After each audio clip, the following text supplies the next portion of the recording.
Welcome back, everyone, to Tim's One Take Tuesday. Today is October 27th, 2020. Welcome back. Before we get in, we have a big show today. I got a lot of notes, a lot of prep before filming today. A lot to get through, but before we get into the football news, first of all, you know what it is. It is the off the field or offline for football news first. So first of all, happy belated birthday to Danny this past Saturday, turning 31. Happy birthday, man. That looked like an awesome time going golfing with Johnny. And Jeff, wish I was there to join you guys. It did look a little cold, though. There was a lot of layers going on that I saw, so hope it went well and it looked fun. Anyway, happy belated birthday, Danny. Second of all, coming up this Saturday, as you all know, happy Halloween, happy early Halloween. Hopefully you're celebrating doing something, I don't know, maybe just staying in, watching scary movies, whatever you do. But happy early Halloween, and with that, it is the end of daylight savings time. We all get an extra hour of sleep this Saturday night, so set your clocks back an hour. They roll back should be at 2 a.m., back to 1 or 3 to 2 or whatever it is. Anyway, that is the off the field news and into a week 7 recap. Congratulations to the ZJs, Catalina Wine Mixin', Levy's Legends, Hooked on a Thielen, and Tecmo Super Bowlers for grabbing week 7 wins. Congratulations to the minigame winner of the week. Our last position winner for week 7 was the defense position.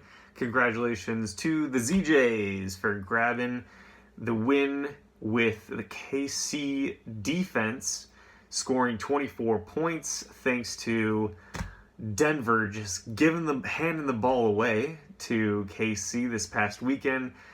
Kansas City had 3 sacks, 2 interceptions, 2 fumble recoveries. One of those interceptions was a pick 6. Another special teams kickoff. I think it was a 102-yard kickoff return. Remember, those also count for any special teams touchdowns, count for your defense as well. So they grabbed another touchdown.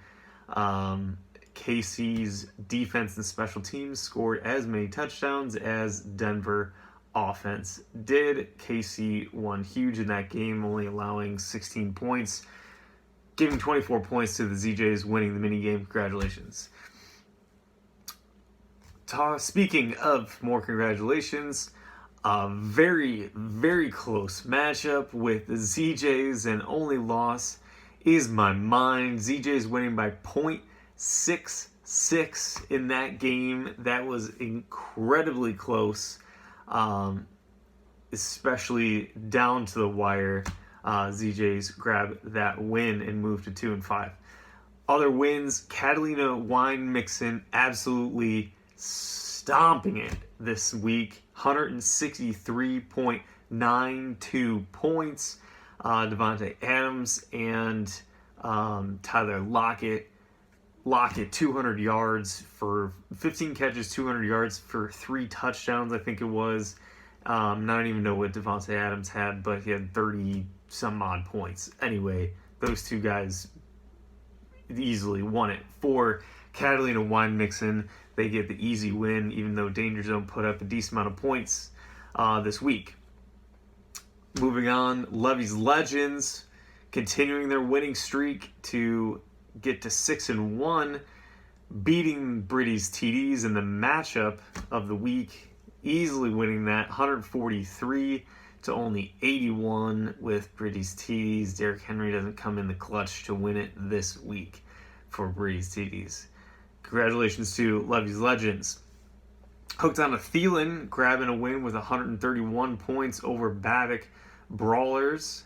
And also the Tecmo Super Bowlers winning over Pritzker Posse. That one went down to the wire last night. Pritzker Posse had Woods going, was not getting a lot of action last night in the Bears-Rams game. ended up just shy. That could have been really, really close.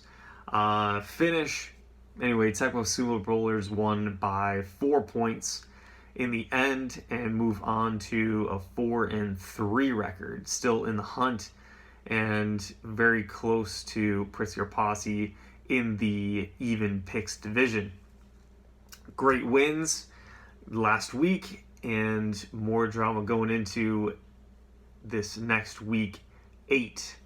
Before we do, more drama off the field and on the field. Our injury report of the week. After all the games were in the books, we have Kenyon Drake with an ankle injury. He might go on IR. They're waiting to see back from MRI results. Deshaun Jackson, ankle injury. He's on IR. And as you all probably have seen, OBJ tears his ACL, and he is shit out of luck, and so are the Browns. So, unfortunate for OBJ, and speaking of shit out of luck, we have our very first vetoed trade of this year, and I'm pretty sure this is the first one ever in the league history. There may have been one other one, maybe not.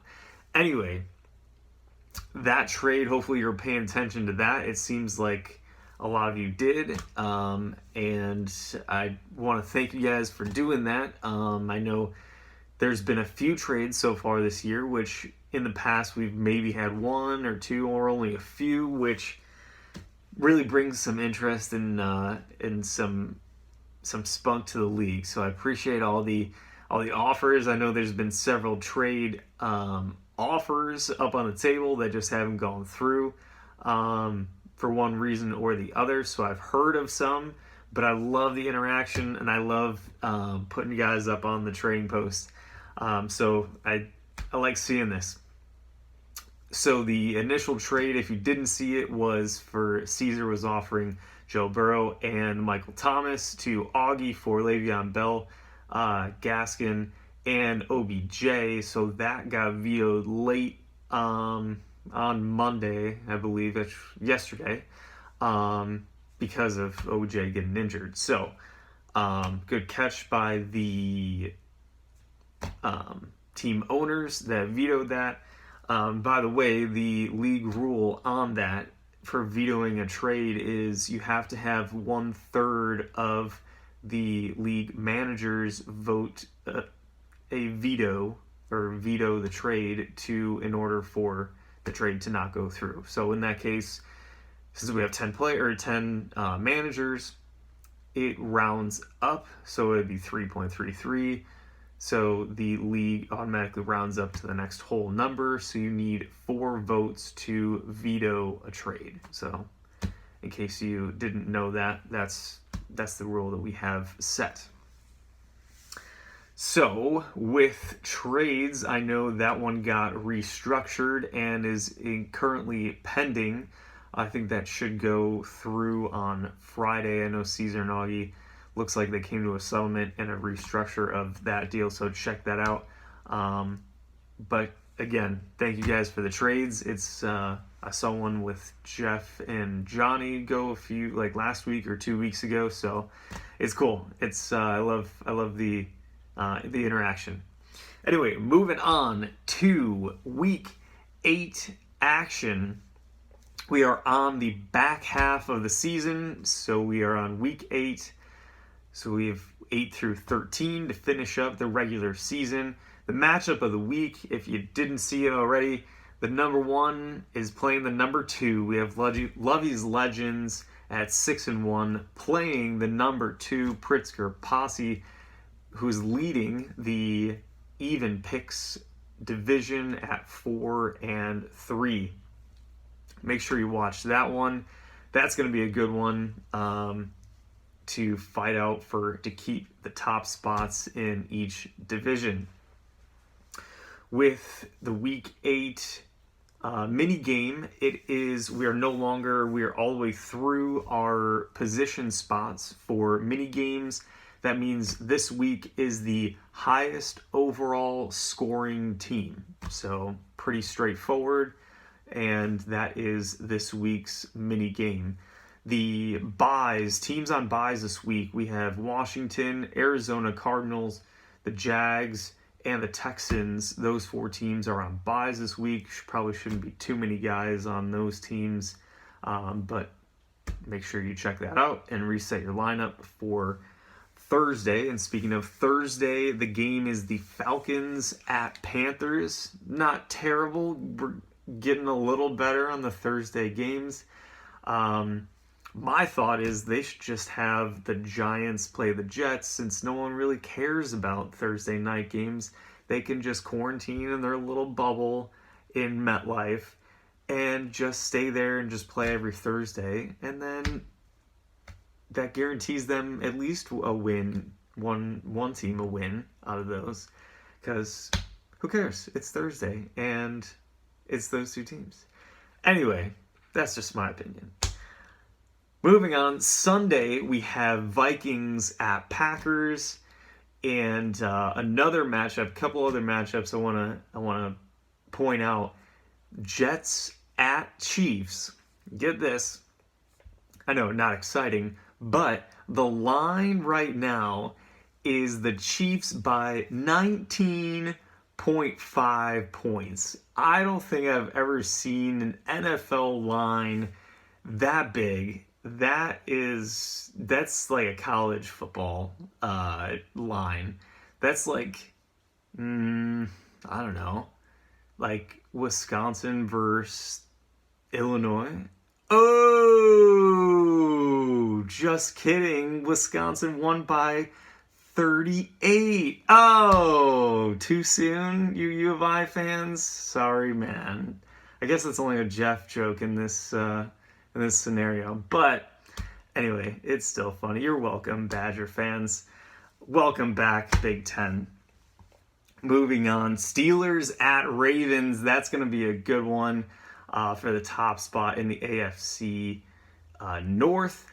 And Chargers at Broncos. Saints at Bears. And the Monday night game is Bucks at Giants. A lot going on this week. Long video. I told you I had a lot of notes. But I'm also going to send out a video, hopefully you watch to the end here, about keepers for next season. So stay tuned. I'll send a separate one because this is already a long video. I'll send you one. It's going to be today, Wednesday, by the time you see this. So set your lineups. Get your high-scoring team up to win the minigame this week. Get some wins in. Do your homework. And try not to suck.